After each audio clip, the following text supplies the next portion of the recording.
Men ham sohasiga qiziqishim sababli Sharofat ustoz topdim. Natijalarimni a'losini ham oldin desam bo'ladi. Chunki Sharofat ustozda biz Instagramni noldan boshlab o'rgandik. Instagramni bilmagan ishlarimizni hammasini o'rgatdi. Va Instagramdan Sharofatni topdim. Bularni offlayn kurslariga yozildim va o'rgatgan bilimlari menga juda ham yoqdi. Qolganligi ham tavsiya qilaman. Ustoz qilib beruvdim. Sharofat ustoz topdik bizni.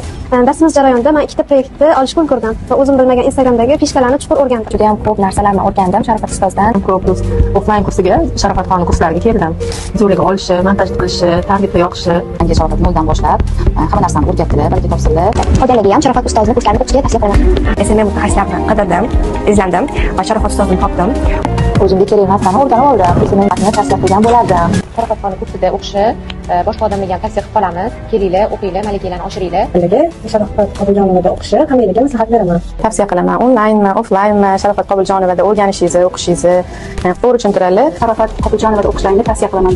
Maza qilib o'qisanglar juda oson o'rgatar ekan bu. Orqali Sharofatni topdim. Sharofat menga Instagramni 0 dan 100% darajasigacha o'rgatib, chiroyli qilib hammasini tushuntirib berdilar. Hammaga tavsiya qilaman. Yaxshi ustoz topsanglar, ishinglarni o'rganish, kelajakdagi ishlaringlarni rivojlantirish uchun yaxshi omil bo'ladi. Sharofat biz uchun eng yaxshi ustozlardan birisi bo'ladi.